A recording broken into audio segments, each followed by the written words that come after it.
반갑습니다. 먼 길로 오신다고 수고 많으셨는데, 그래도 서울에 살다가 이렇게 지방에 한 번씩 내려오면 환기도 되고 괜찮을 거라고 생각합니다. 조금 왔다 생각하세요. 네, 좋습니다. 자,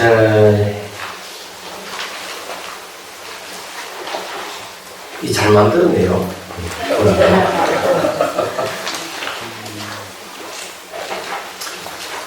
이제 목차를 한번 보면 3페이지요. 거기에 첫 번째 생명이라는 게 되어 있죠. 두 번째 생명의 다양성과 기원에 대한 거고요. 세 번째 접촉한 생명의 활동이 자비가 되어 있고요. 네 번째는 생명 어머니고 어머니는 자비다 하는 부분이고, 마지막에 자비 생명 숲길 이렇게 끝내고 있습니다. 자, 5페이지 보십시오. 이제 제 이야기 들으시면 됩니다. 이 생명에 대한 정의를 이제 내릴 때는 학자들마다 조금씩 다르게 얘기를 해요. 그래서 이제 대체적으로 보면은 이 신진대사를 하면 생명으로 보는 경우가 많습니다. 신진대사를 한다는 것은 거기에는 생명이 있다는 얘기죠.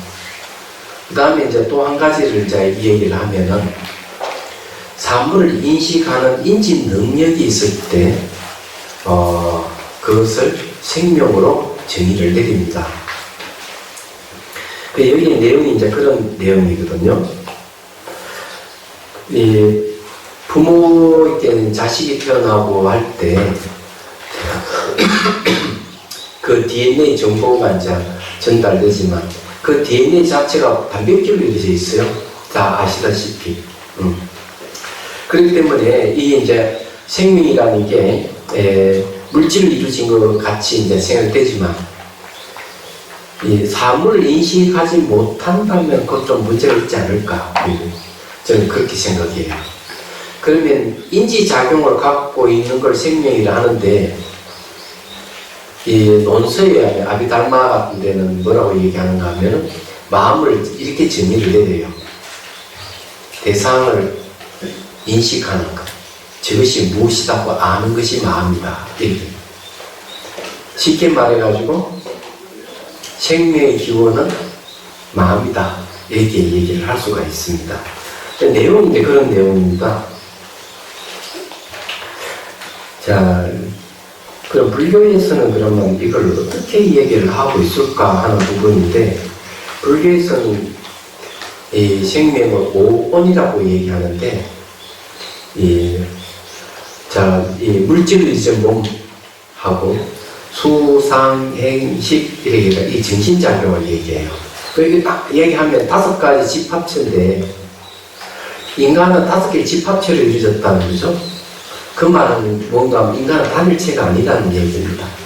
그 안에 또 자아락하는 그런 건 없다는 거죠. 영혼 불멸 같은 그런 거 없다는 얘기입니다.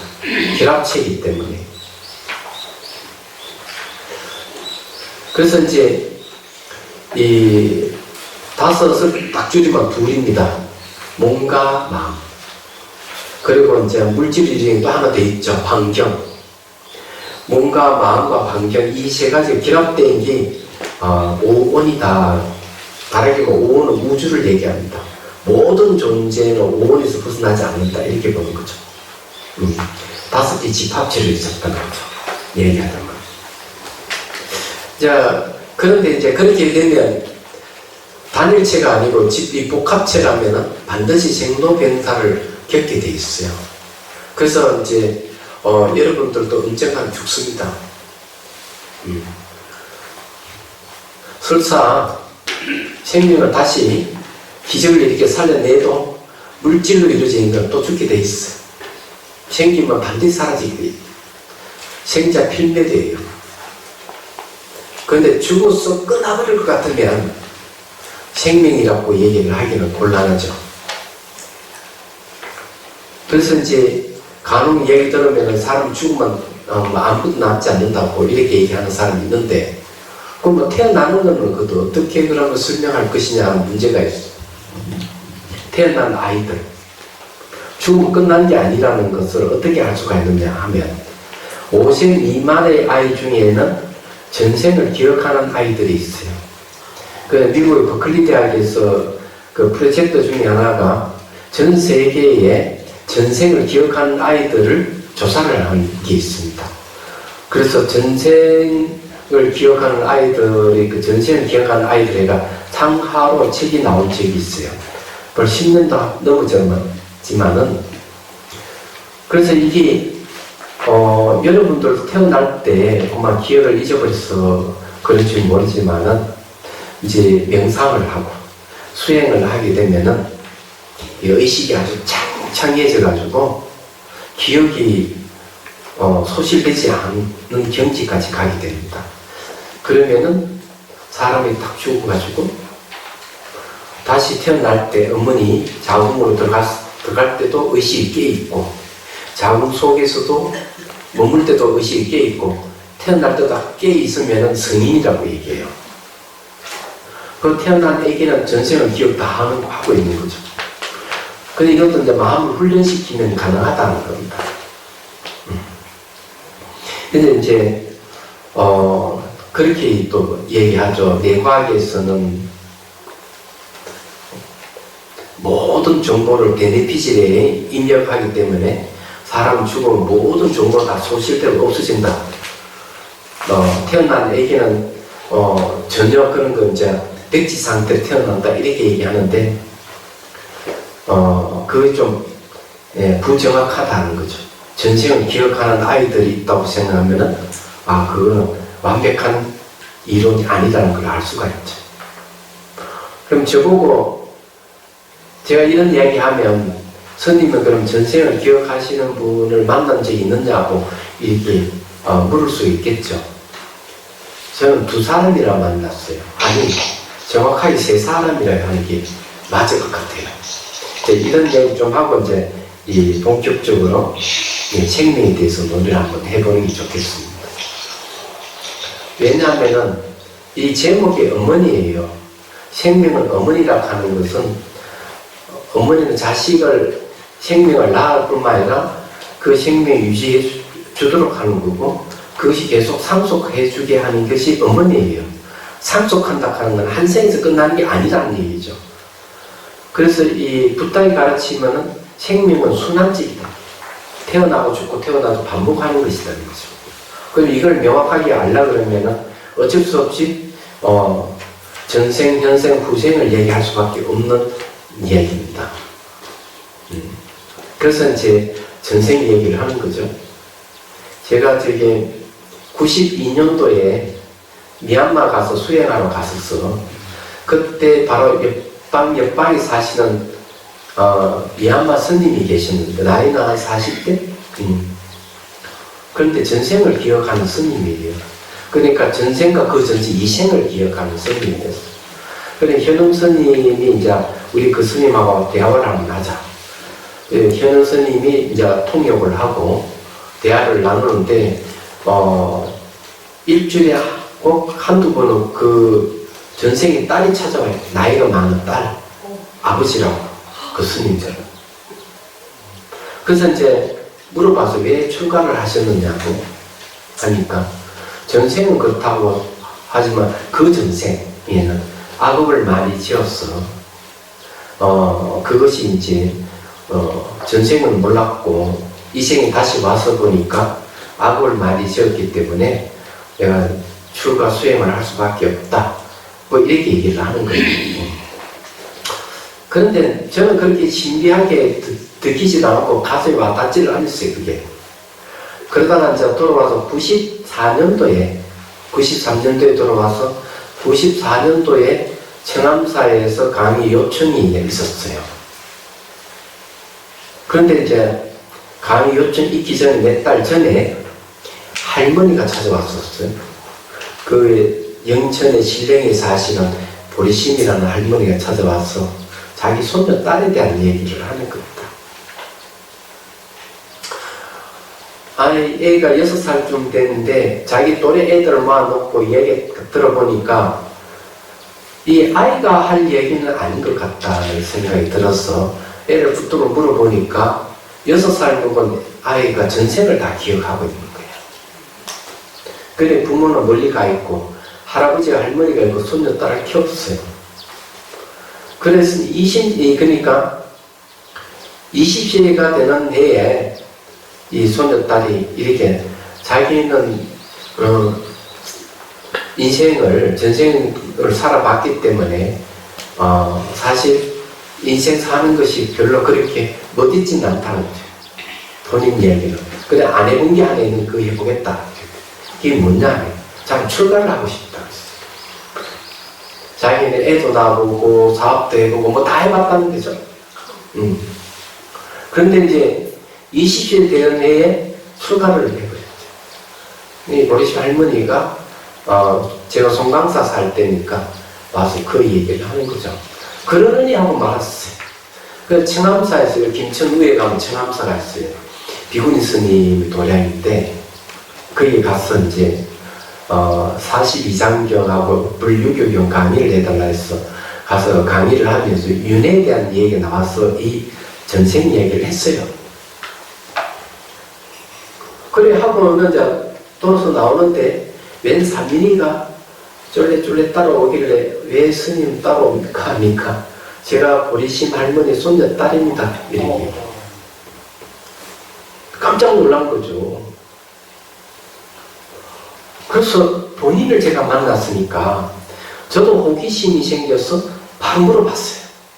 당연히 전신 기억을 아직 하고 있느냐 하니까 굵직굵직한 사건들 그런 건 강력한 것을 아직 다 기억하고 있고 잔잔한 건 지금 없어져 가고 있다고 이렇게 얘기를 하고 있는 거죠. 그래서 깜짝 놀랐습니다. 세 번째 전생 기억하시는 분은 그 인도에 계시는 달라이 라마 스님이에요. 2000년도에 송강사 젊은 스님, 소인 보는 스님들하고 송강사 방장 스님 모시고 인도 달람살라에 갔습니다. 가서 이제 대담을 했죠. 한 스님이 3개의 질문하는 걸로. 그래서 청전 스님이 통역을 하고, 청전 스님 말씀은 우리가 뭐 정치 이야기하기 위해서 온 것도 아니고, 경제를 이야기하기 위해서 온 것도 아니고, 오로지 부타의 가르침에 대한 것이기 때문에, 우리 얘기에 대한 논의하기 위해서 왔기 때문에, 스님과 스님을 만난 것으로 생각하고, 대화를 하는 게 좋겠다. 근데 한 나라의 수장은 몸에 손을 댈 수 없게 돼 있어요. 근데 청년 스님 가감하게 우리는 스님 때 스님을 만났으니까 그냥 손을 꼭 잡고 얘기하는 게 좋겠다고. 그래서 이제 한 10명 정도 되는 스님이 쭉 얘기를 하고 제 차례에 대해서 이제 대화를 하게 됐어요. 제가 질문을 3개를 던졌어요. 첫 번째, 두 번째 던지고 세 번째 이제 제가 제 개인적인 질문인데, 저는 이 사물을 보면은 시선이 이 사물을 다 투과해 버립니다. 제 시선이 이 벽을 투과하기 때문에 이게 도대체 무슨 현상인지를 알려 주십시오. 그러니까 그 달라이 라마 스님이 하는 말이 이렇게 얘기를 해요. 그거는 당신 전생이 수행한 겁니다. 전생이 수행. 제 전생이 수행자라는 얘기죠. 기분 좋았어요. 일단은. 그러면서 계속 수행을 하게 되면은, 산매에 들게 되고, 산매에 들게 되면, 자, 여기서 그러면 아주 골 때리는 얘기를 하세요. 당신 전생을 알 수 있어.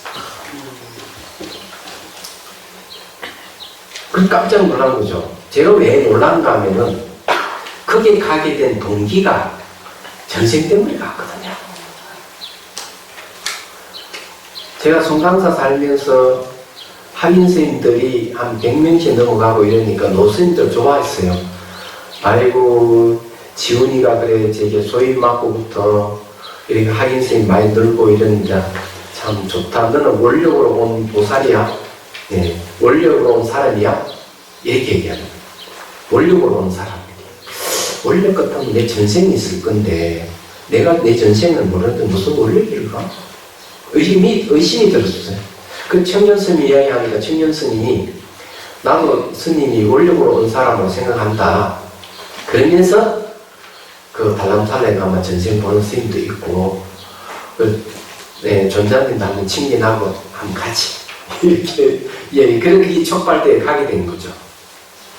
그런데 이제 청년 스님이 지목한 그 스님은 전생을 기억하는 스님이 아니었던 거고, 달라이 라마 스님이 전생을 기억하시는 분으로 기억됩니다. 왜? 왜냐하면 당신은 삼매에 들고, 삼매에 들면은 네가 지혜를 생기가 깨달음을 얻을 수 있다 이렇게 얘기해야 되는데, 삼매에 들고 그 다음에 당신 전생을 알 수 있다 바로 콕 집어서 얘기하는 거는 그거는 상식이 안 맞는 얘기거든요. 그래서 그거는 내가 그런 생각을 갖고 왔다 하는 걸 알고 하는 얘기. 그래서 이제 이런 분들을 제가 만나봤는데, 제가 이런 얘기를 하는 것은 생명은 한 번으로 끝나고 그런 건 아니라는 것을 좀 말씀드리는 거예요. 사례를 들어서 얘기한 거죠. 자, 그 6페이지에 보면은 몸 환경과 마음의 결합, 생명 오온이라는 말이 있는데, 여기는 세 가지를 들었습니다. 생명은 첫째, 자기 복제와 같은 기능을 얘기하는가. 두 번째는 개체의 생명 유지하는 그 무엇이 있는가. 세 번째, 유전 정보와 같은 것이 있는가 하는 거예요. 결론적으로 말하면 비슷한 가르침은 있다는 겁니다. 자기 복제가 있어요. 첫째는 자기 복제는 어떻게 할까. 이게 아주 중요해요. 이제 수행을, 이제 명상을 하게 되면은, 이제 어떤 걸 알 수가 있느냐. 이게 참 중요하죠. 제 이야기 들으면 좀 시간이 1시간 이상 하면 지루할 건데, 괜찮겠어요? 네. 제가 어제 그저께 봉연사 하다 강의를 했더니만, 스님 말씀이 너무 빨라서, 스님이 알고 이야기하는지 모르게 잘 모르겠다고 하는 스님이 있어서 오늘 천천히 얘기합니다. 빨리 이야기하면 좋겠는데 제가 천천히 이야기하겠습니다. 마음 먹고. 명상은 조금만 하고 말게요. 대신. 그리고 종교를 초월해서 타 종교인들도 명상할 수 있는 방법을 가르쳐 드릴 테니까 그걸 같이 하면 됩니다. 종교의 출발은 명상에서 출발했다 하는 사실을 알아야 돼요. 그래서 명상은 종교성이 없어요. 알고 보면 그 명상은 종교와 아무 관계가 없어요. 종교의 뿌리가 명상에서 출발한다는 것은 기억을 하셔야 됩니다. 자, 자기 복제 같은 게 있느냐 하면 있다 하는 거죠. 그래서 수행을 하면 어떤 일이 벌어지는가 하면은, 예를 들어서 내 얘기하면 종을 빵 치면은요, 요 종 있습니까? 자종 있으니까 요 종 올려놓으십시오.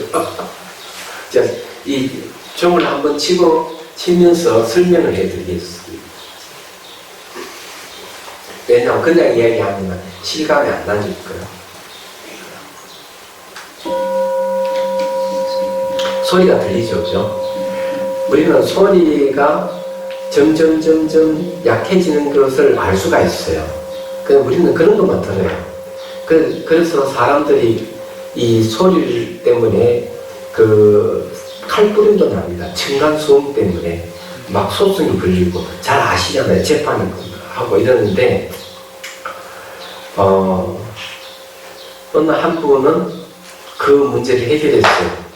우리 극기명상 코스가 있는데, 이 극기명상 코스 중에서 소리를 명상하는 게 하나 있습니다.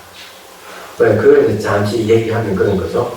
소리를 들을 때 소리가 이렇게 지나가면서 흔적을 남기지 않는 걸 발견하셔야 돼요.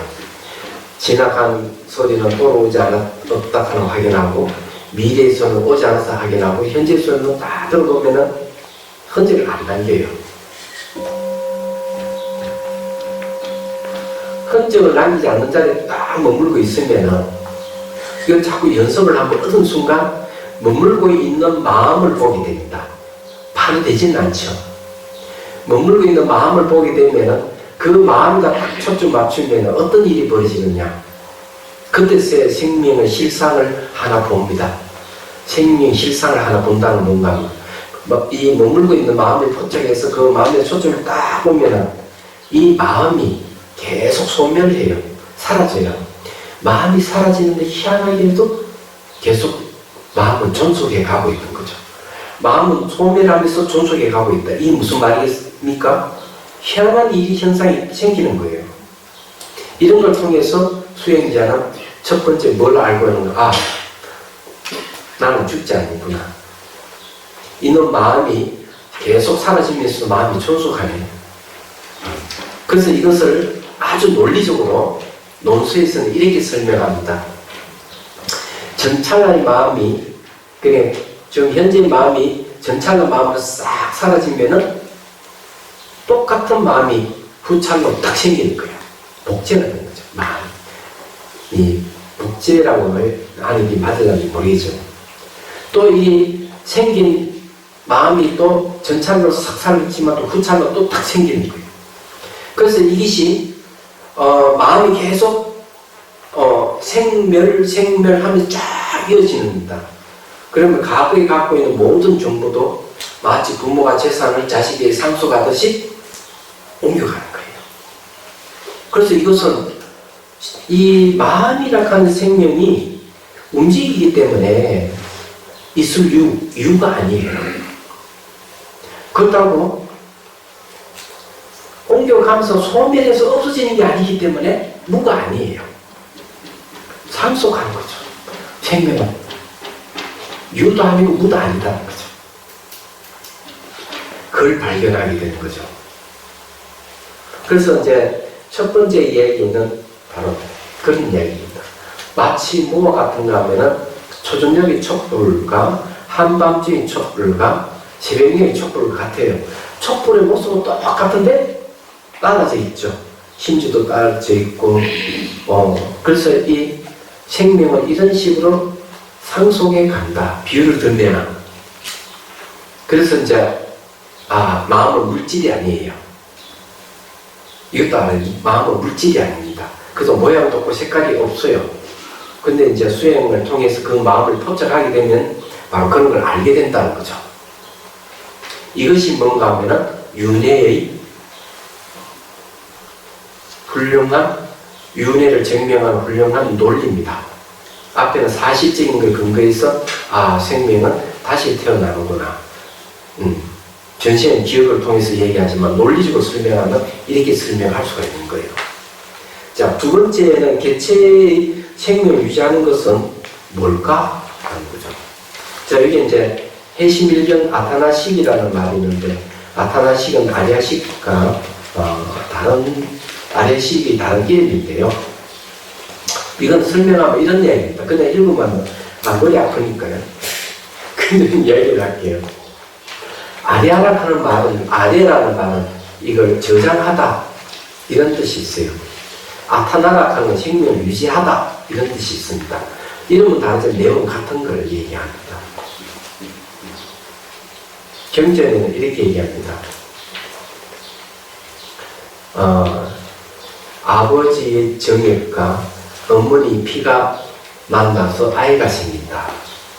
요즘 말로 하면은 아버지 정자와 어머니 난자가 만나는 거죠. 난자가 만나는데 감수분열을 해요. 46개의 염색체가 감수분열하면 23개 됩니다. 난자의 유전자 23개, 정자의 유전자 23개 딱 결합하면 파란 불꽃이 팍 튄답니다.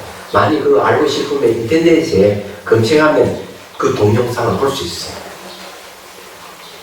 탁 만나면 불꽃이 팍 튑니다. 그것도 파란 불꽃. 그러면서 생명이 이제 생기기 시작합니다. 그런데 이 46개의 염색체를 갖고 마치 건축업자가 집을 짓듯이 이 아타나라는 마음이 육체를 만들어내기 시작하는 거예요. 그래 어머니 배 속에서 아이를 다 만들고는 자기는 이 육체 속에 딱 의지하고 있습니다. 쉽게 말해 인간 자체가 아타나식이고 아리아식이에요. 그래서 이 아타나라는 말은 생명을 유지한다는 뜻이고 아리아라카는 말은 보고 듣고 하는 모든 정보를 저장한다 이런 뜻이 있어요.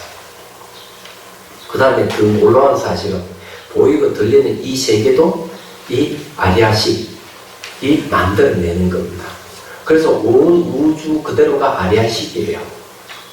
아리아식이라고 하는 건 마음입니다. 최신천의 마음입니다. 이런 이야기하면 황당무계한 이야기라 하죠. 그래서 여러분들이 이 사실을 알라 그러면은 과학 서적을 좀 읽으셔야 돼요. 최신과학. 네. 그게 필요해요. 그래서 이제 그 얘기를 이제 좀 해야 되겠죠. 아타나식은 요즘 말하면 무의식과 같은데 무의식이라는 용어는 이 아타나식하고 다른 점이 하나 있어요.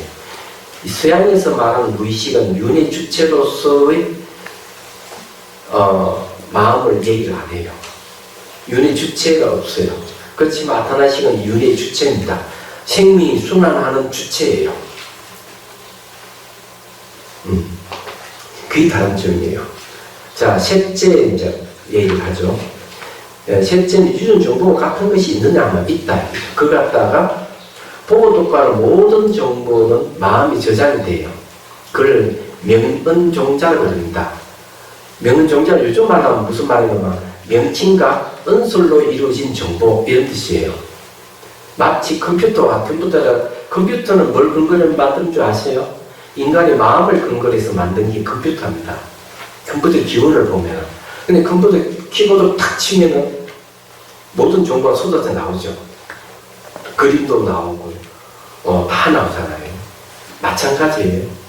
마음은 이 머리부터 발끝까지 이 마음이고, 보이 들리는 이 세계에서 다 이 마음의 세계인데, 이 마음이 탁 건드리면은 정보가 쏟아져 나오는 거예요. 얘기하자면. 자, 그 중에서는 이제, 예를 들어서 하나 얘기를 하죠.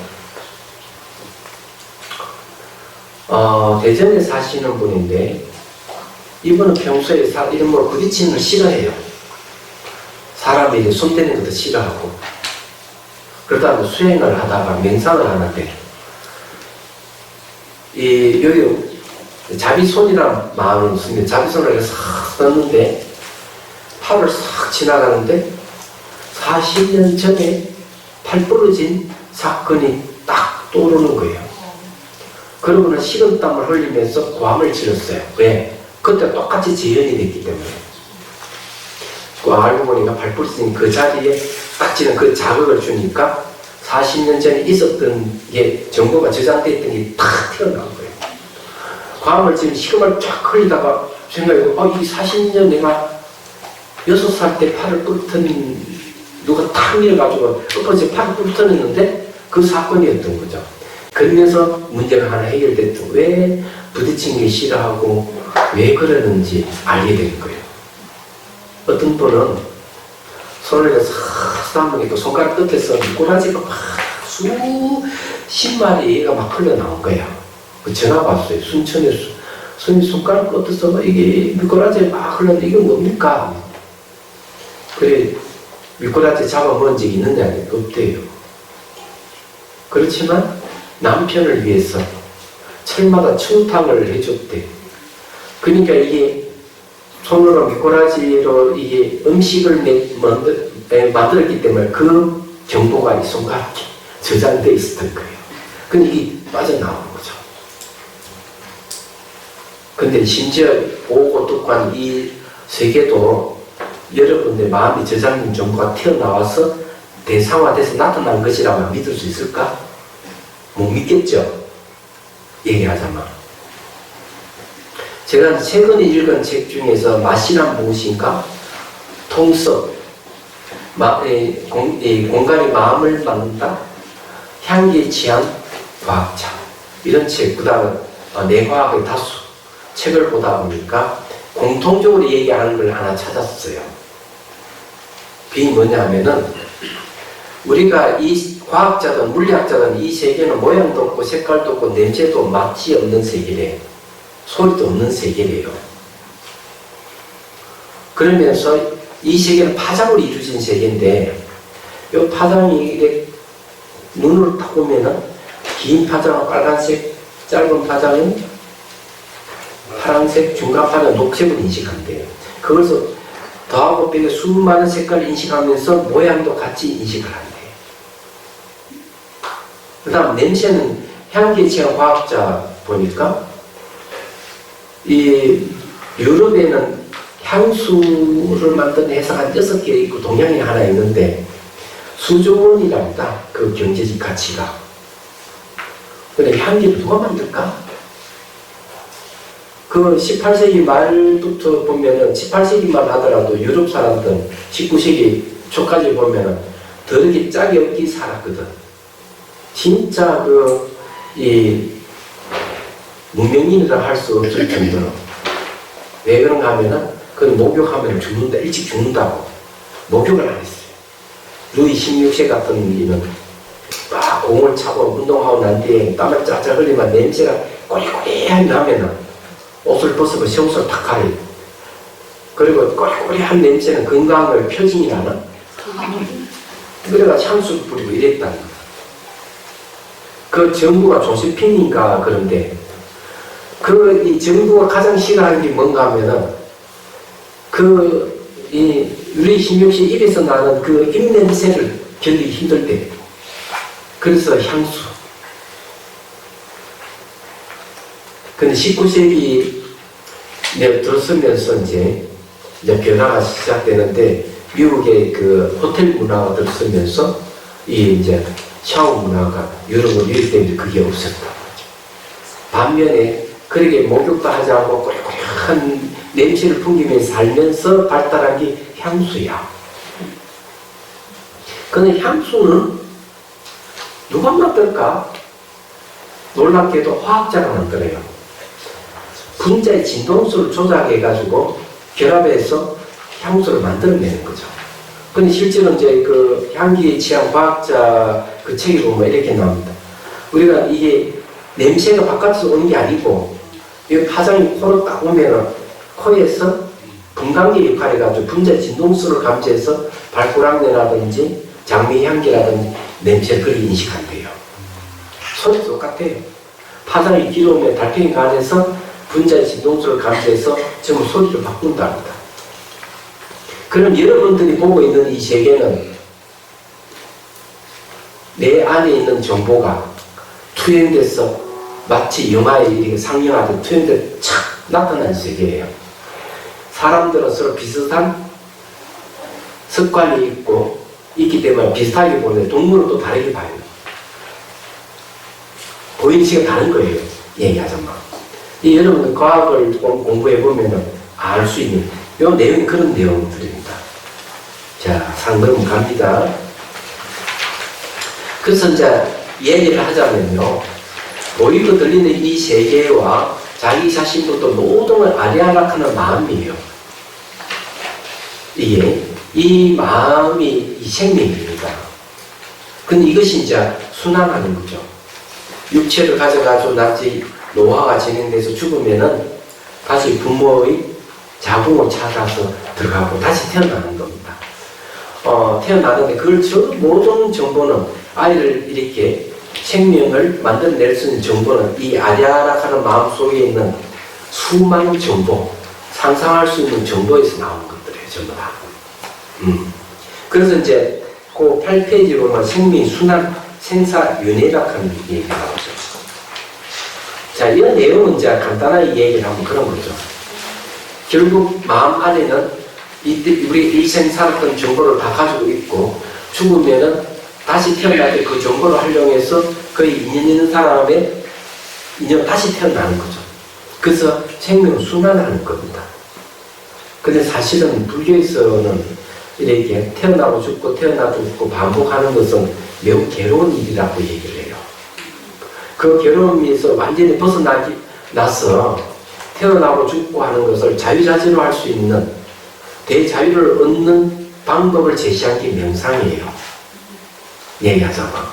그래서 이제 9페이지 가면 생명의 다양성과 기원에 대해서 이제 얘기하면서 마음의 본성이 뭔지, 생명의 본성이 뭔지를 한번 얘기를 해보도록 하죠. 물론 이건 불교적 시각에서 하는 이야기니까 참조를 하시면 됩니다.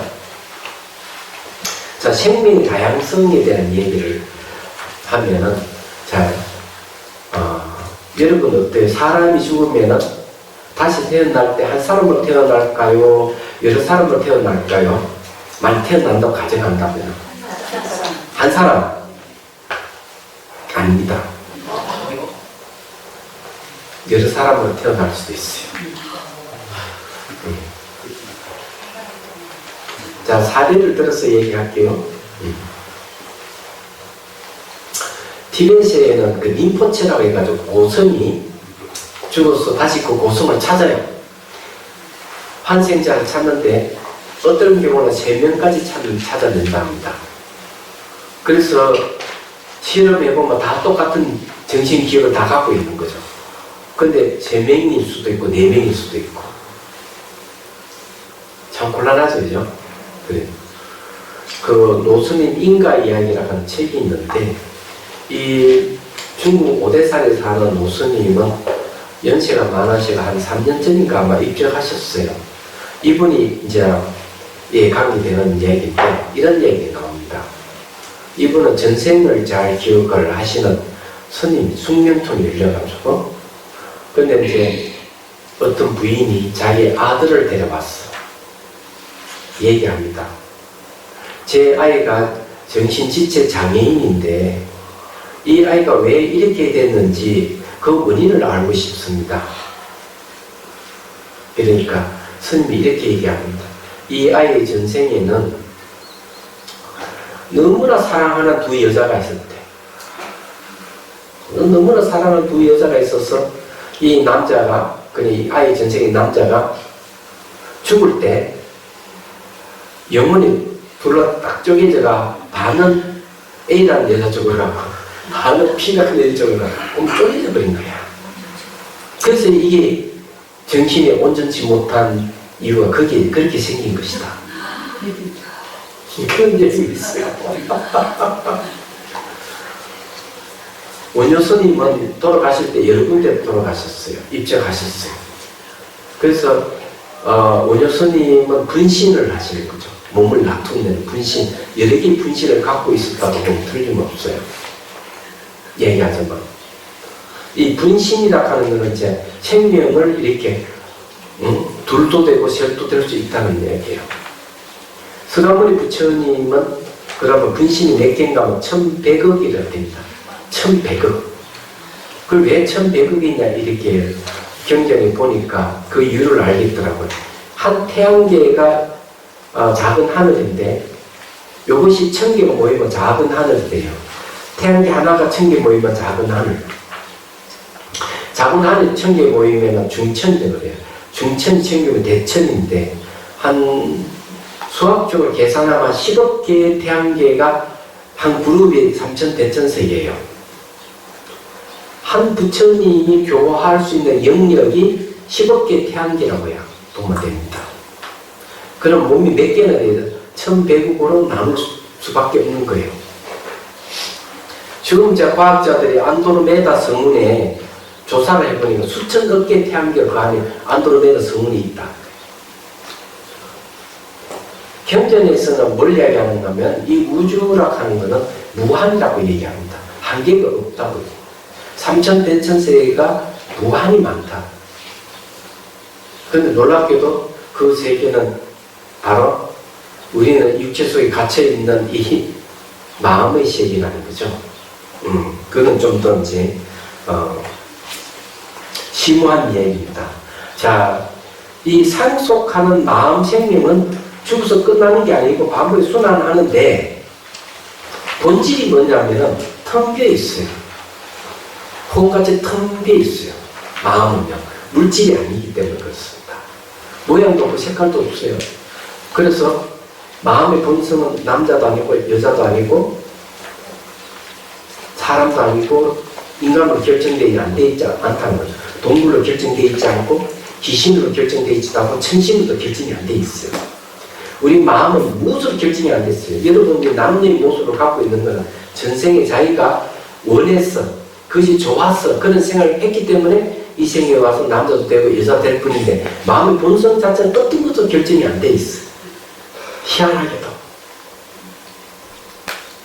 그러면 결정이 안 돼 있다 하는 것은 얼마든지 다른 쪽으로 변신이 가능하다는 거죠. 남자도 될 수 있고 여자도 될 수 있고 동물도 될 수 있고 인간이 될 수 있고 천신이 될 수도 있고 귀신이 될 수도 있고 그리고 범부가 스님이 될 수 있고 중생이 부처가 될 수 있는 거예요. 마음의 본질이 비어있기 때문에 그냥 내용이 그런 얘기입니다. 그런데 놀랍게도 마음은 아는 성질이 있어요. 텅 비어 있어서 아무것도 없지만 희한하게도 사물을 지금 무시를 아는 거예요. 이 알미 바로 모든 걸 전환하는 원리입니다. 여러분들 보십시오. 우리가 이제 역사가 남북이 갈리고 이러는 것들 이념적인 문제와 관련이 있잖아요. 많은 지식인들이 공산주의로 빠졌죠. 지식인들이. 알미라 하는 것은 이 알미에 의해서 자기 인생이 바뀔 수가 있는 거예요. 얘기하자면. 뭘 알고 있느냐? 그 알미 바로 행위로 드러나기 때문에 그래요. 그래서 이게 우리나라 이런 비극적인 남북이 갈린 이유도 그런 거죠. 이념적인 것도 알미잖아요.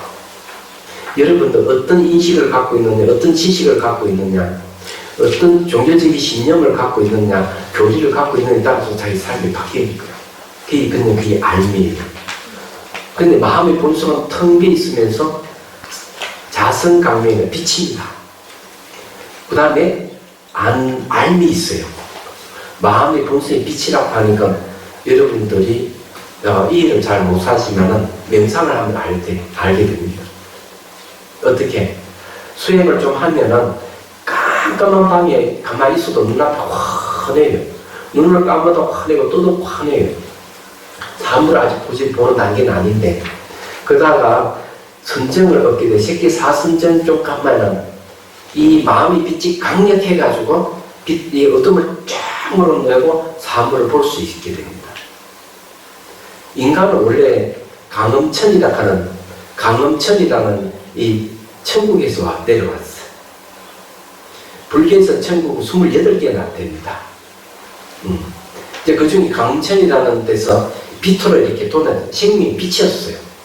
근데 이게 땅에 내려서가지고 이 지구란 땅에 와가지고 땅의 기운을 먹음을 해서 그 다음에 몸 형태가 생기기 시작하고 곡식을 갖고 먹고 이러면서 남녀의 모습으로 나타나기 시작한 거예요. 세기경이라고 하는 경이 그 자세하게 얘기해 놨습니다. 말하자면. 근데 그런 걸 해서 몸이 무거워 하늘 날아다니지도 못하고 몸 빛도 다 사라져버린 거예요. 얘기하자면. 이제 그런 걸 이제 경전에서 얘기하면 그건 제가 안 적었습니다. 자, 그래서 이제 여기 내용이 이제 그런 거예요. 그럼 우리 마음이라 하는 게 딱 두 가지 성질이 텅 비어 있는 것은 불변 바뀌지 않는다. 또 하나는 인연을 따라서 계속 모습이 나타낸다. 이런 두 부분을 가지고 있습니다. 그걸 불변, 수연이라고 해요. 근데 불변이든 수연이든 똑같이 자체 성품이 비어있다 하는 건 똑같은 거예요. 비어있기 때문에 무엇도 다 될 수 있죠. 비어있기 때문에 다 평등해요. 그래서 이제 깨닫게 되면 마음의 본성이 주관과 객관이 있고 부처와 중생이 없고 법계가 하나의 수를 깨닫는다. 그리고 이제 법의 몸, 진리 몸을 얻는다고 이렇게 얘기하고 있어요. 그래서 이게 생명은 평등하다고 얘기하는 것이 경전의 가르침이에요. 그래서 80권에 되는 한경을 보면은 처음부터 끝까지 평등을 얘기합니다. 그래서 이제 마음과 중생과 부처가 평등하다. 13무차별을 얘기해요. 평등 일성, 평등에서 하나의 성품일 뿐이다. 이렇게 얘기합니다. 생명은 평등하다는 거죠. 그래서 어떤 것도 결정되어 있지 않기 때문에 그렇고 또 평등하다 하는 건 얼마든지 자기가 내가 짓는 행위에 의해서 얼마든지 사람도 될 수 있고 동물도 될 수 있고 귀신도 될 수 있고 천신도 될 수 있고 다 될 수 있는 거예요. 그렇지 본질은 비에 있어서 어떤 건 결정이 안 됩니다. 결정되어 있지 않은 것은 불교는 바뀌지 않는 거예요. 왜? 물질이 아니기 때문에. 그래서 뭐라고 얘기하는가 하면 저기 한무덕통선사 조선조의 한무덕통선사는 이렇게 얘기합니다. 금강경 오가의 서문에 글을 쫙 이렇게 써놨습니다. 이 마음이라는 생명은 천지가 계획하기 이전에도 있었고 마음이라는 생명은 삼라마 우주가 파괴해져가 없어도 이 생명은 죽지 않는다. 창조된 적도 없고 파괴된 적이 없다. 이랬습니다. 그게 우리 마음 생명이에요. 근데 마음의 생명 실체는 아니에요. 비어있기 때문에. 무한한 가능성. 그래서 이게 10페이지에 생명의 무한 잠재력과 무한한 가능성이라고 이렇게 할 거예요. 그래서 거기에 이제 안 읽어보면은 좀 섭섭할 것 같아서 읽겠습니다. 10페이지 뒤에서 중간에 보면 그리고 하는 부분이 있죠. 자, 그리고 마음의 무자성은 자체 성품이 없는 텅 빔은 곧 이치이이고 다르마이기 때문에 다르마라가 모든 존재의 공통되는 현상 때문에 대상을 아는 알의 마음 곧 지혜이다. 모든 것 모든 존재의 공통되는 현상이 다르마를 아는 알미 지혜이기 때문이다. 그래서 마음의 본성을 대승기신론에서는 지체라고 한다. 지체는 지혜의 바탕은 자연현상이나 대화 중에 무상고, 무와 공에 관련된 현상을 보거나 듣는 등의 인연을 만나면 지혜가 생겨 잘못 알고 있는 견해 등의 번뇌를 없애준다. 상을 변한다는 얘기예요. 여러분 변한다 하는 것은 학자들이 뭐라고 얘기합니까? 요즘은 6개월마다 패러다임이 한 번씩 바뀝니다. 그렇지만 변한다는 이 패러다임은 한 번도 바뀌지 않는 진리다. 학자들이 그렇게 얘기합니다. 무상은 항상 하면 동안 변한다는 거죠. 고라고 하는 건 괴로움을 이야기합니다. 뭐가 괴로운가? 현상이 바뀌기 때문에 만족스러운 게 없어서 고라고 해요. 만족스럽지 않는 것은 잘 뜻대로 안 돼요.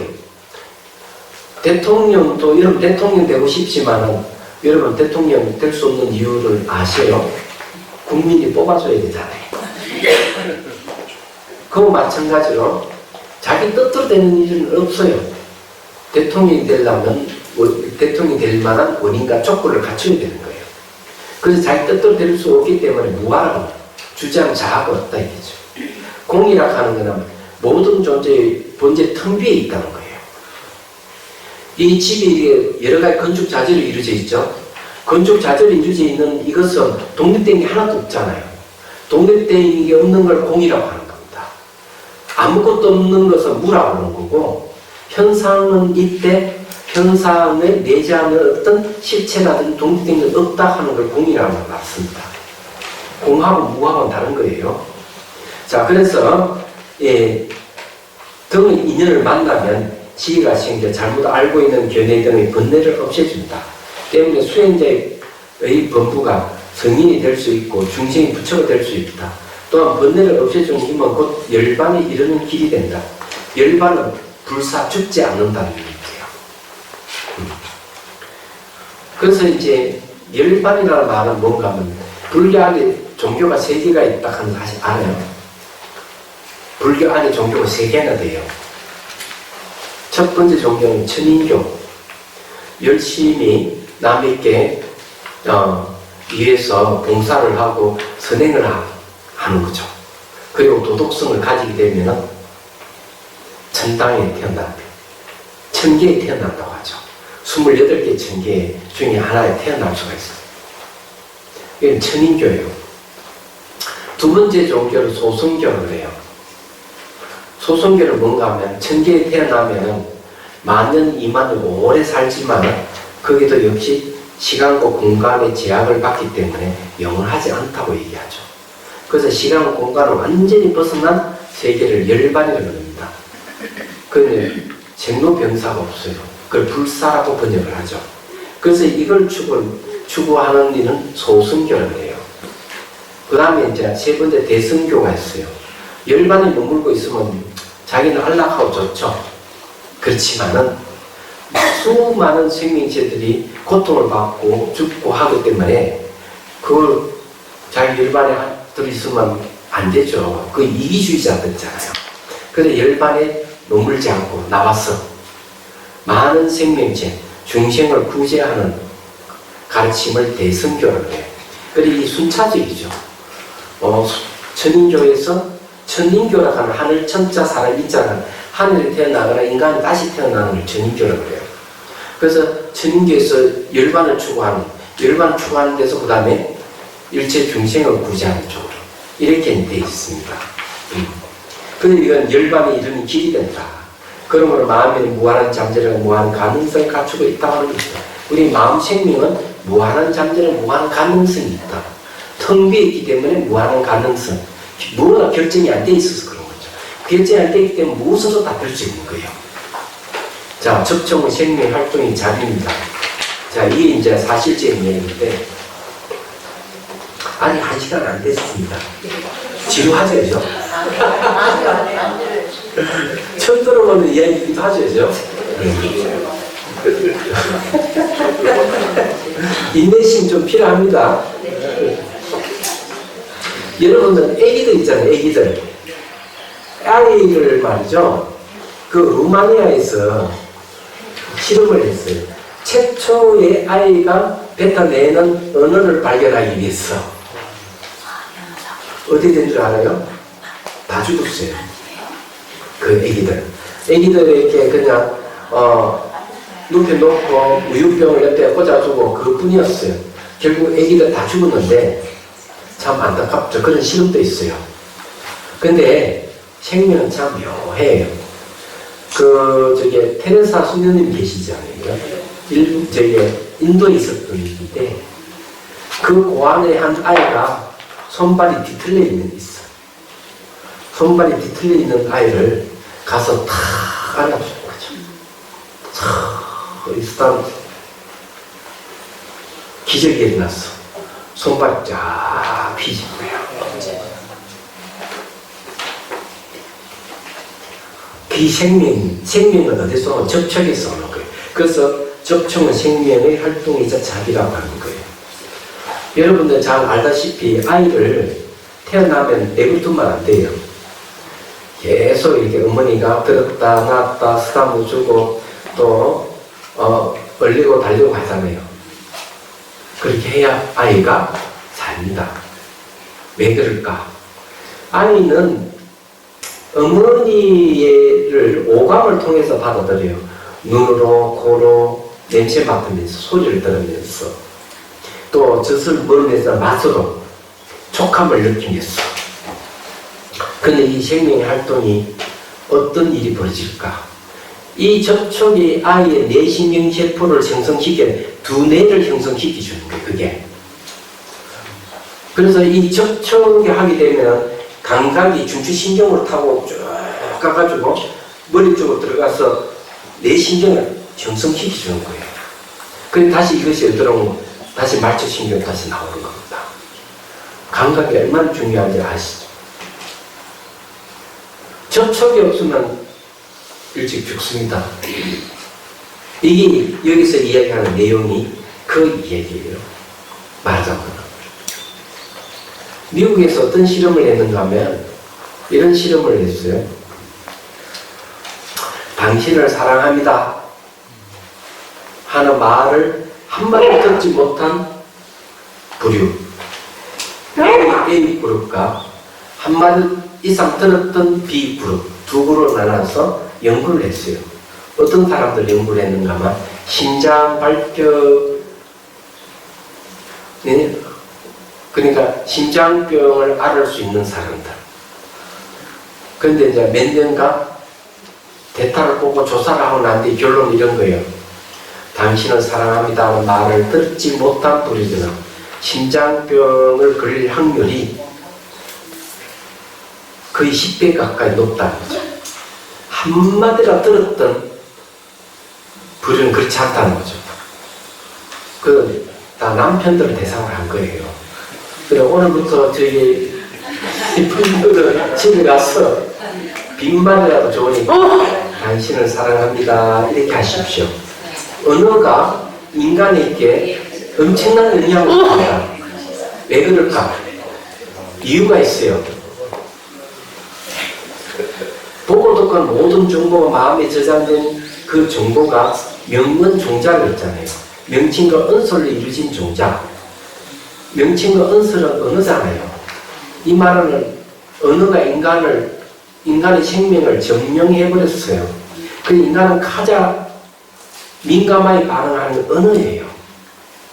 그렇기 때문에 빈말에도 좋으니까 속을 씹고 막 그냥 집 앞고 싶지만 그래도 빈말에도 당신을 사랑합니다 한마디를 해주십시오. 그게 경제적 손실을 막는 방법이에요. 무슨 말인지 이해되시죠? 아이에게도 말하지 않더라도 한 번씩 안아주고 싹싹 좀 이래야 돼요. 이게 아주 중요한 겁니다. 그래서 이제 미국이 또 어떤 걸 실험했는가 하면은 콜레스테롤이 높은 음식을 토끼에게 먹여가지고 심장병을 연구를 한 거죠. 그런데 이상한 현상이 생겼어. 여기 1층, 2층, 3층이 있으면 1, 2층은 콜레스테롤 수치가 하나도 안 보이는데 3층만 보이는 거예요. 토끼가. 그럼 이 학자들이 이게 조사를 했어요. 왜 그럴까? 이 토끼에게 먹이를 주는 사람에게 문제가 있었다 하는 걸 알게 된 거죠. 이분이 키가 작으니까 1층, 2층에는 토끼를 끄집어내가 싹 삶아주고 음식을 준 거야. 3층에는 안 되니까 먹이만 준 거야. 이 스킨십이 얼마나 중요한지 아시죠? 네. 그렇다고 저게 생명 부지의 이성이 이렇게 손대면 안 돼요. 조심해야 돼요. 얘기하자면. 그래, 법망경 보살 제품에도 딱 보면은, 음행하지 마라 하는 부분에 뭐라 되는가 하면, 그는, 남자가 여자를 건드리지 마라. 이래 됐어요. 여자가 남자 건드리지 마라는 소리는 없어요. 남자가 여자를 건드리지 마라. 그렇다고 나와 있어. 심지어, 여자 귀신, 예? 하늘 여자 처녀, 또 동물이 암컷이 건드리지 말아야 돼 있어요. 그 음행이야. 동물이까지 손대면 뭔 말 이해되시죠? 네. 그러니까 조심해야 돼요. 그 외에는 괜찮아요. 그래서 이제 또 손을 대야만이 접촉하는 건 또 아닙니다. 네, 소리도 접촉이 되고 눈도 접촉되고 코도 접촉이 되고 접촉되는 게 많으니까 문제될 게 없어요. 근데 어쨌든 여기서 지금 이야기하는 그런 얘기예요. 그러니까 이 아이가 뱃속에 10달 동안 있다가 또 태어나 3년 동안 아이가 어머니 젖을 먹고 자라면서 접촉하잖아요. 이 접촉이 자주 있으면은 아이가 나중에 정신적 문제는 별로 없어요.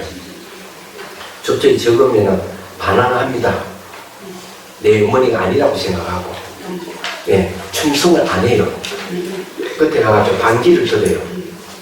그러니까, 아이들 키울 때 잘 키워야 되고, 특히 지 자식은 지가 키우는 게 제일 좋아.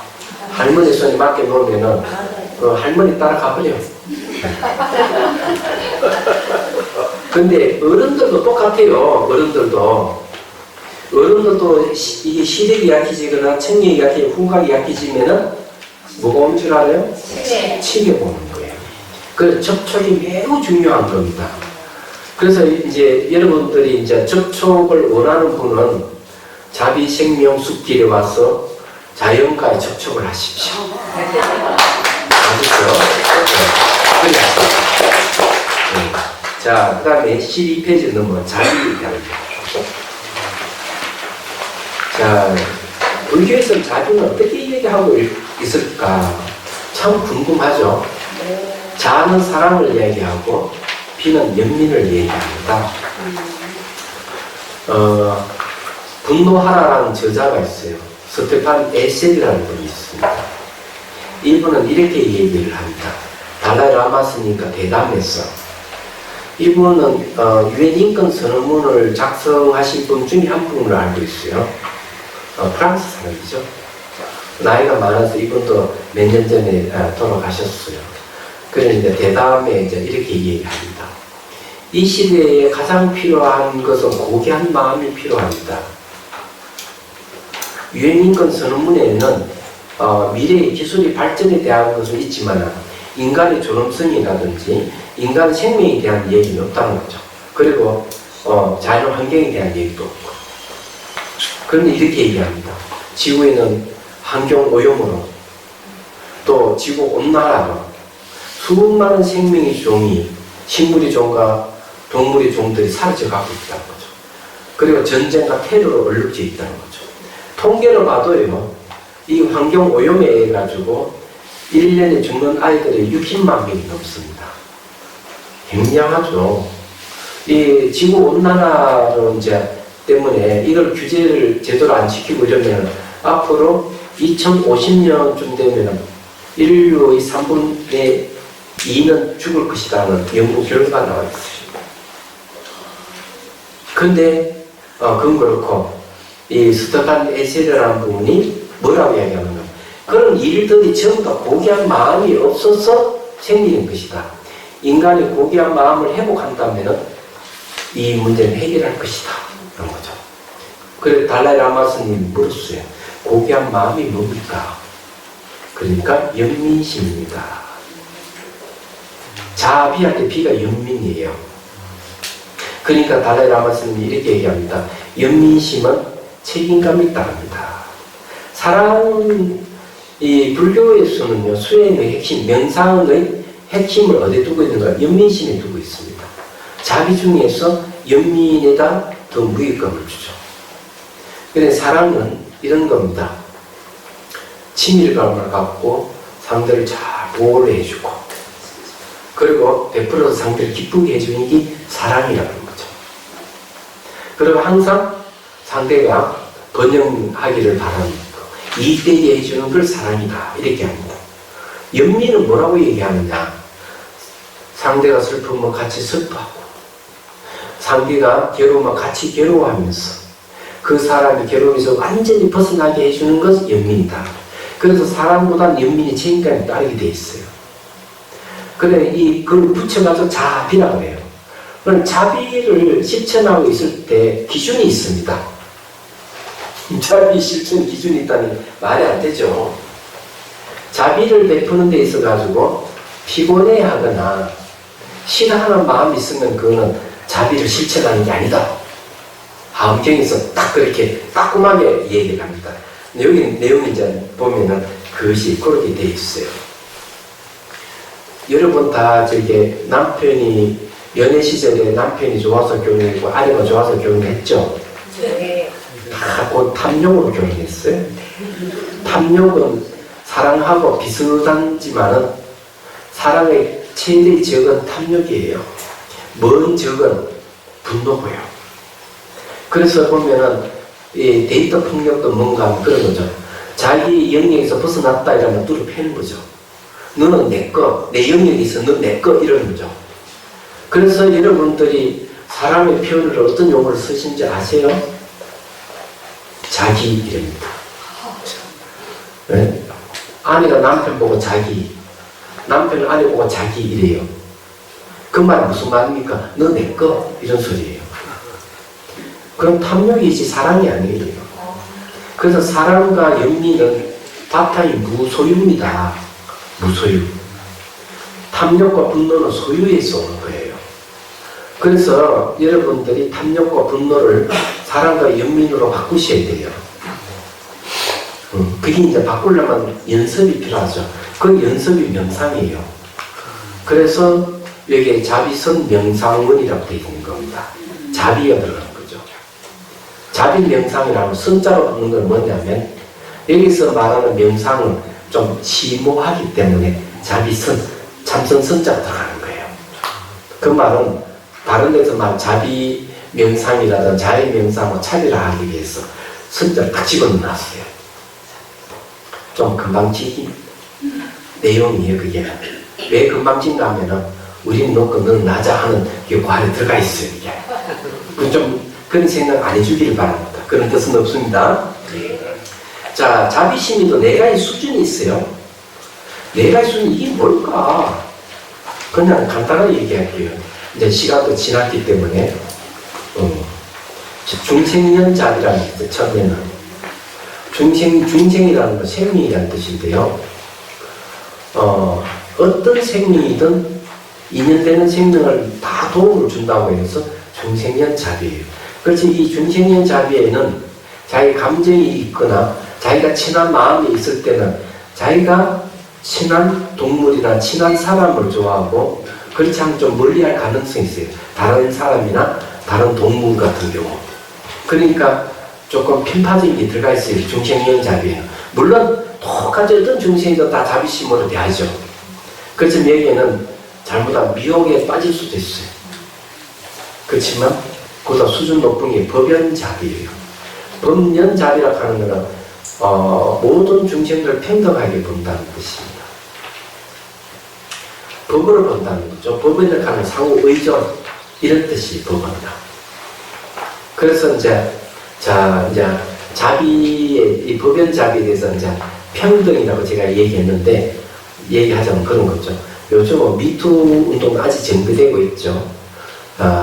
남자와 여자는 성평등을 이루어야 된다고 막 얘기하는데 남자의 시각과 여자의 시각을 가지고 있는 이상은 남녀는 불평등입니다. 못 벗어납니다. 그래서 남성 문화가 강한 쪽에서는 여성이 차별받게 되고 여성 문화가 강한 곳에는 남성이 차별받아요. 그 남성 차별받는 곳이 어딘지 잘 모르시죠? 저기 티베트 쪽 저쪽 고원지대는 한 여자가 남편을 5개 그대로 살아. 한 여자가 아내 한 명이 남편 여럿이요. 처음 들어보지. 그리고 저기 가면은 운남성에 가면은 여러분 지루할까 싶어서 이런 이야기를 하는 거예요. 좋아요. 짱. 운남성에 가면 또 뭐가 있는가 하면은 주권은 남자에게 없고 여자에게 있어요. 애가 태어나면 여자아이는 안방에 시키고 남자아이는 아래 시키고. 그래서 남자는 크면 나한테 집 나가. 얘기하잖아. 그게 모계사예요. 얘기하잖아. 아직도 있습니다. 뭐 KBS도 많이 반영하고 그러더라. 제가 TV를 열심히 시청하기 때문에 이런 걸 알죠. 어떻게 알겠어요? 근데 어쨌든 말이죠. 이 남녀의 시각에서는 도저히 남녀의 평등이 이루어지지 않기 때문에 남녀를 평등하게 보는 방법은 이렇게 봐야 돼요. 남자도 사람이고 여자도 사람이다. 사람이라는 시각에서 봐야 됩니다. 그 다음에요. 동물하고 사람을 똑같이 보려고 하면 어떻게 봐야 될까? 이 동물을 이제 뭐 개라든지 소라든지 잡아볼 때 상으로 보는데 불교에서는 그렇게 안 봐요. 모든 생명 평등하다 보는 거죠. 모든 생명이 어머니다. 생명을 낳고 기르고 상속시키기 때문에 어머니다 이래보는 거죠. 그럼 여러분들도 혹시 전생에 다른 생명에 태어날 가능성이 많아요. 말하자면 그런데 우리는 꼭 인간이 아니었을 수도 있어요. 그렇기 때문에 우리는 항상 어머니를 빌려서 태어나기 때문에 모든 생명은 어머니다는 거예요. 그래서 동물과 사람은 뭐가 같은가 하면 동물은 기억해요. 생각할 줄 알고 감정이 있어요. 그리고 들고는 아픔을 느껴요. 그 말은 뭡니까? 마음이 있다는 거죠. 그래서 동물과 사람이 같은 저 마음이 있다는 겁니다. 마음이 있기 때문에 평등하다는 거죠. 귀신도 마음이 있고 천신도 마음이 있고 다 마음이 있어. 그럼 마음의 시각에서 평등해요. 그게 막 호주에서 브라하마라는 스님인데, 영국 스님인데, 교도소 가서 한 번씩, 거기서 이제, 설법하러 가는데, 면담 신청이 있어서 만났어. 재소자인데, 키가 크고, 흠상궂은 사람이, 덩치 산만이 큰 사람이, 스님이 보니까, 아주 공손하게, 인사를 하더래요. 그러면 자기는 고기를 먹지 못합니다. 그러면서 이런 얘기예요. 그 교도소에는 한 달에 한 번은 고기 잡는 날이 있대. 생명 주에서 고기 먹는 날이 있대. 그래서 좁은 골목에 대시나 소나 집어넣으면 마지막에 가장 흉악한 재소자가 칼을 들고 이거 잡는 게야죠. 그는 어느 날 소가 한 마리 이제 탁 돌아오는데 다른 소가 좀 달라. 소가 천천히 걷는 거죠. 걷기 명상하지. 씨앗대함이 있어. 그리고는 이 제소자 앞에 탁 와가지고는 천천히 이렇게 탁 쳐다보는 거예요. 다른 소를 막 도망가고 난리치는 이 소만은 그렇지 않아. 그러면 탁 해보면서 참 안됐다, 불쌍하다 하고 이러면서 눈물을 뚝뚝 흘려. 그만 이 제소가 깜짝 놀래가지고 칼을 탁 놓아버렸죠. 그때부터는 고기를 못 먹는 거예요. 이 사람은 순한 양이 돼가지고 생명이 돼서는 생명 존중하는 마음이 생기죠. 그리고 경전에 보면은 서가모니 부처님 전생이 보살 시절, 보디사토바 시절에 동물로 태어나서 원숭이 왕이 돼서 원숭이를 구한 이야기, 사슴 왕이 돼서 사슴을 구한 이야기, 이런 게 많이 나와요. 그리고 태자로 있으면서 굶어 죽게 된 호랑이 새끼들 자기 몸을 던져서 살리는 그런 이야기, 이 상당히 많아요. 그걸 자타카라고 해요. 본생담이라고 하죠. 여러분도 전생이 다 있어요. 다 여러분들 리버체입니다. 저도 그렇고 미혹해서 몰랐을 뿐이죠. 그런데 어쨌든요, 자, 법연잡이라 하는 거는 모든 거는 상호 의존 관계를 갖고 있기 때문에 평등하게 본다 하는 얘기예요. 그 법연이에요. 이게 수준 높은 건데, 사람은 남녀를 평등하게 보고 동물과 사람을 평등하게 보고 그 다음 하나 돼 있어요. 이 자연 환경까지도 평등하게 봅니다. 그래서 법만경에는 이런 부정물이란 이 마음이 없는 물질에 해서 욕을 하고 부수고 하면 안 된다. 그리고 이제 나물 그늘을 밑에서 그늘에 씌었으면 함부로 나무 가지를 끊지 말아라. 자기 은혜를 입었으면 그늘을 이렇게 만들어줘. 은혜를 입었는데 그걸 꺾어도 되겠느냐. 이게 나옵니다. 자, 마지막에는 세 번째는 무연자비예요. 무연자비는 뭔가 하면 대상이 없어요. 내가 자비를 줄 대상이 애초 없는 거예요. 왜? 모두 다 한 뿌리이기 때문에 누굴 대하든 대상을 고르고 그런 게 아니에요. 다 자비로. 그게 무연자비예요. 얘기하자면은. 그래서 이제 요 얘기를 하는 겁니다. 자, 이제 넷째는요, 15페이지 보면 넷째 나옵니다. 넷째는 무연자비가 실현되는 것이다. 앞의 세 가지 과정이 완성될 때 잡신 그대로 붓다가 되어 생명을 구지하는 진정한 무연자비 실현이 되는 것이다. 이런 거. 자, 그 좀 건너뛰 있습니다. 여러분 그냥 한번 읽어보시면 되고, 생명은 어머니. 자, 어머니는 자비. 이랬어요. 자, 이게 이제 무슨 말이냐.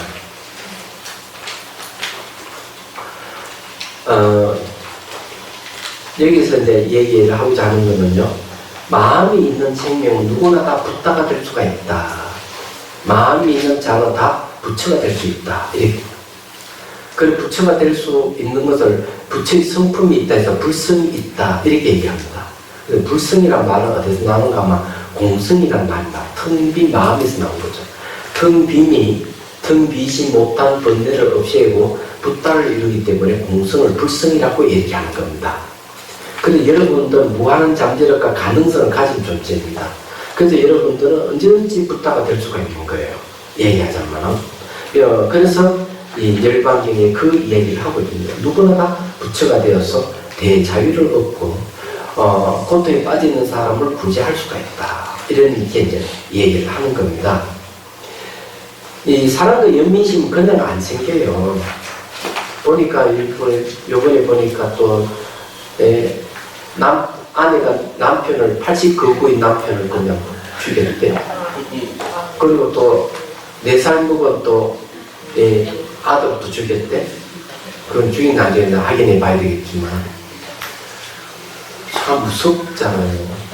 지금 보면은 신문에 보니까 인권위원회에서 뭘 권고했는가 하면 사형제를 폐지해야 된다. 그걸 권고했는데 권고것을 노했어요. 왜 그런가 하면은 너무 흉악범이 날뛰고 있으니까 국민의 감정이 그걸 용납을 못한다는 거죠. 그게 전부 다 마음의 문제예요. 마음을 잘 다스리고 마음을 잘 길들여야 되는데 거친 마음을 그대로 가지고 있으면 안 되는 거죠. 그래서 대개 그런 사람들은 접촉이 부족했지 않나. 그래서 여러분들이 이제 집에 돌아가면 아들, 딸 좀 잘 쓰다듬어주고 또 손녀, 손녀들 잘 보담아주고 칭찬도 한 번씩 하고 그러셔야 돼요. 그리고 늘 잊지만 사랑한다 이 이야기 꼭 하세요. 예? 아이고 참. 자, 그러지 말고 예? 제가 여러분들에게 한번 이야기할게요. 당신을 사랑합니다. 당신을 사랑합니다. 자, 당신을 사랑합니다. 당신을 사랑합니다. 아셨죠? 자, 그 다음에 이제 넘어갈게요. 16페이지 보십시오. 인도에 아티샤라는 스님이 계셔요. 이 아티샤 스님은 생명은 어머니이기에 어머니는 사랑과 연민임을 사유하는 명상을 내놨어요. 그게 총 7가지가 있습니다. 자, 요거는 이제 읽어보겠습니다. 첫 번째, 생명이 어머님을 알아차리기. 지각이 있는 생명들은 단 한 명이라도, 한 번이라도 전생에 나를 낳아주고 기르준 어머님을 알아차려야 합니다. 두 번째, 은혜 기억하기. 생명이 어머님을 알았다면 길러주고 낳아준 어머니의 은혜를 기억하지 않을 수 없다. 세 번째, 은혜에 보답하기. 어머니의 은혜를 생각하면 은혜에 보답하지 않을 수 없다. 근데 이게 잘 안 되기 때문에 그 청정도론에 보면 자비관에 이렇게 합니다. 이렇게 앉아가지고 어머니를 초대해요. 그래서 어머니를 모셔놓고 어머니를 통해서 자비심을 키워요. 처음에 어떻게 하는가 하면 어머니가 자기 낳아주고 진자리 마른자리 하면 길러주는 것을 다 상상으로 떠올리는 거죠. 그리고 자기가 쭉 성장해서 어른이 됐을 때 이번에는 자기가 어머니를 다 그냥 봉양하는 겁니다. 때때로 다 안마도 해주고 주물해 드리고 엉궈주고 좋은 음식을 드리고 상상 속에서 그래 해가지고 자비심을 키우는 것이 있습니다. 자비관이 그래요. 그것이 어머니 은혜를 보답하기죠. 어머니 은혜 기억에 보답하는 거죠. 근데 혹시 또 이런 분 안 계세요? 어머니 보면 막 화가 나는 분 안 계세요? 아니 제가 그거 가가지고 네덜란드에 가죠. 미국에. 네덜란드에 왜 갔느냐 하면 유력에 또 도착하니까 그 다음날 연락이 와가 네덜란드 명상하는 스님이 왔다 그러니까 좀 오십시오 초청이 왔었어요. 근데 이분은 종교가 달라요. 카톨릭이에요. 그런데 왜 스님을 불렀을까? 그래서 뉴욕에서 이제 차를 타고 네덜란드까지 갔어요. 가니까 한인들이 한 10명 가까이, 그 중에 이제 불자들하고 같이 있더라고요. 제가 간다고 하니까. 근데 이 초청하신 분이 이렇게 얘기합니다. 제가 어머니하고 화해를 하기 위해서, 사이가 안 좋은가, 화해를 하기 위해서 성당에서 8개월 동안 성경 구절 명상을 했다는 거예요. 신문된 지도를 받아가지고 8개월 동안 열심히 해서 이제 내가 어머님은 이제 만날 수 있겠구나 하고 준비를 해서 딱 간 거죠. 이 10년이 훨씬 지난 옛날 얘기, 용연서 살 때니까 13년 됐겠네요. 그래서 이제 어머니 이제 만나서 어머니 집을 딱 방문했는데 어머니 한번 딱 쳐다보고 어머니가 말 한마디 딱 내뱉었는데 그 화가 쫙 올라오더라고요. 제 손발을 그거 뭐라 하더라고. 뭐가 돈다. 그래가지고 선물이 뭐가 딱 팽이주 딱 나와서 후회를 했다는 거죠. 아, 내가 이러려고 온 게 아닌데 화해하려고 왔는데 그래서 곰곰이 생각한 거예요. 뭐가 부족하지? 뭐가 이게 하나 뭐 부족하다는 거죠.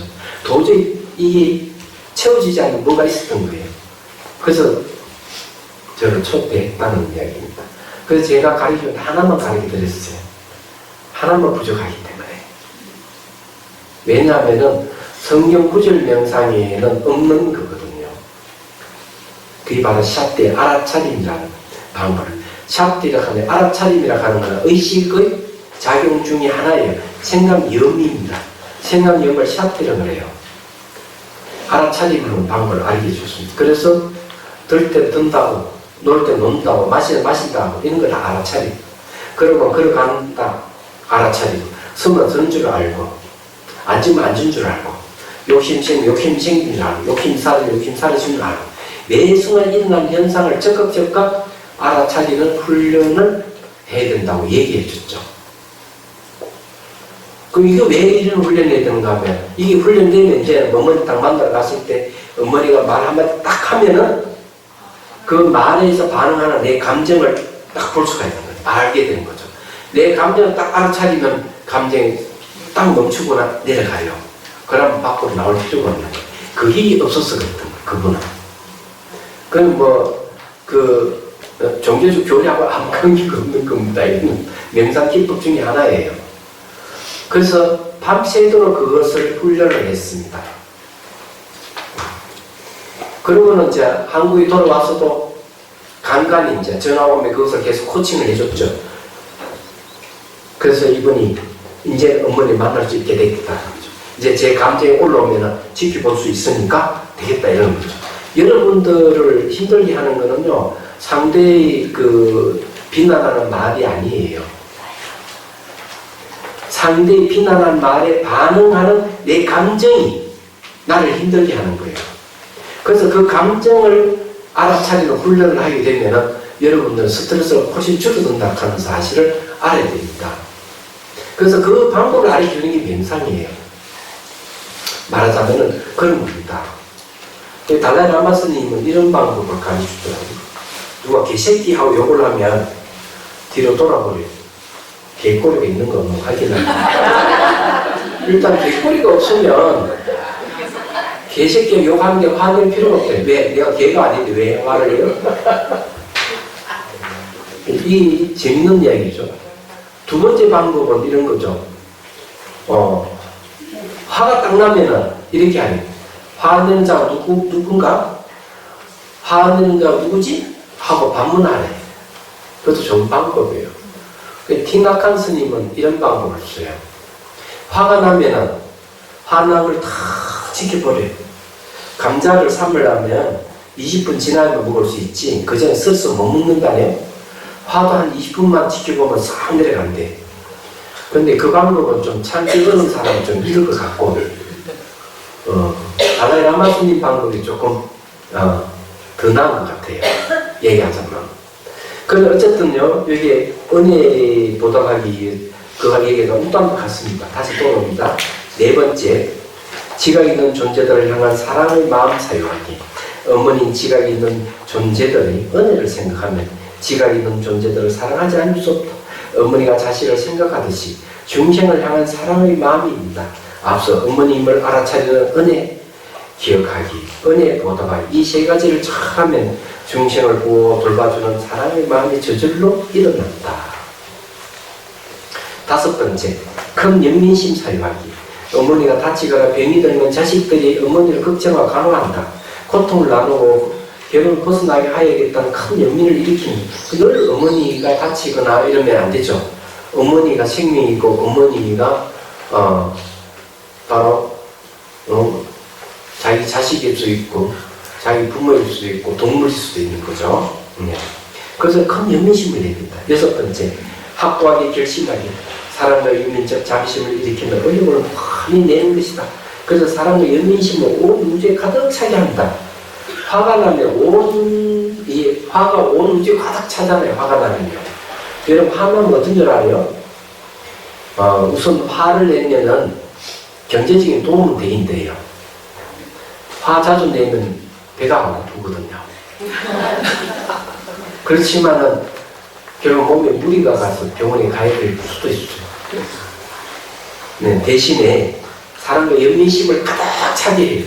이게 그걸 온 우주에 가득 차게 한다. 즉 온 우주의 생명을 떠올리고 사랑의 연민을 주는 방법이 있다. 이것은 고통받는 지각이 있는 존재들을 구제하겠다는 마음을 일으키는 결심을 확고하게 하는 것이다. 생명은 어머니이기 때문이다. 일곱 번째, 본심을 일으키기. 지금 본인에게는 한 중생도 구제할 수 있는 힘이 없음을 안다면 그들을 구제할 수 있는 힘을 길러함으로 위험한 깨달음을 얻고자 연기법을 돕고 사용하고 수행하지 않을 수 없다. 텅 비민 공성이 사랑의 연민의 마음이 원인이 되어 보리심을 일으키는 근원이 되기 때문이다. 보리심은 모든 중생의 행복을 위한 열망을 일으키고 그 열망을 실현하기 위해 평등히 공성이 깨달음을 얻고자 하는 염원인 수행의 길로 나아가게 한다. 사랑하는 마음을 일으키고 정착시킴을 사유하기와 생명 어머니를 사랑하는 연민임을 사유하기 이 두 가지는 사랑을 정장시키는 것만 아니라 연민심도 정장시킨다. 그래서 이걸 이 수행하는 방법으로 사유하는 겁니다. 이 일곱 가지를 몇 번 읽고 이 내용을 숙지하고 난 뒤에 앉아 계속 반복해서 생각하는 거예요. 생각하는 것이 바로 자비심을 일으키는 내용이고 생명을 존중하는 마음을 일으키고 생명은 어머니라고 인식하게끔 하는 거예요. 그 다음에 18페이지. 이 내용은 그냥 여러분이 한번 읽어보시고요. 19페이지. 제가 시로 한 수 읊었습니다. 숲길 만나는 땅, 온도, 땅, 물, 온도, 바람, 공간이요. 봄으로서, 봄으로, 소리로, 향기로, 촉으로 깨어나는 숲이요. 촉은 접촉을 얘기합니다. 눈, 귀, 코, 혀, 몸, 피부, 마음으로 흐르는 느낌이요. 생명 그대로, 우주 법계 그대로 어머니. 시가 좀 거칠지만 이해해 주시고요. 생명은 어머니라는 걸 잘 기억을 하시고요. 제가 마지막으로 할 이야기는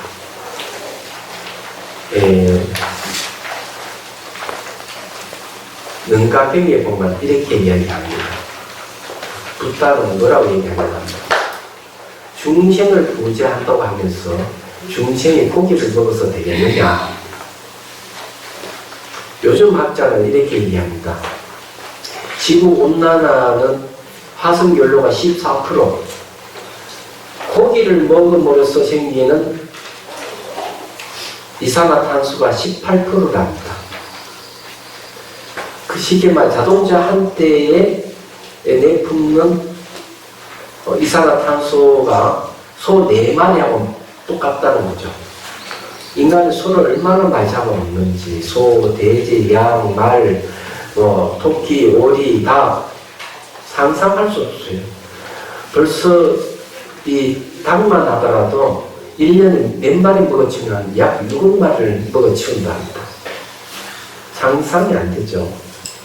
그런데 학자들은 이구동성으로 이렇게 얘기합니다. 인간이 고기만 먹지 않는다면 지구온난화. 지금부터 2도까지 올라가면 안 되는데 2도 이하로 떨어뜨릴 수가 있다. 그럼 인류는 다시 살 수 있다. 이렇게 얘기합니다. 생명을 존중한다 그러면서 혹시 끝나고 공이 보러 가는 거 아닌지 모르겠어요.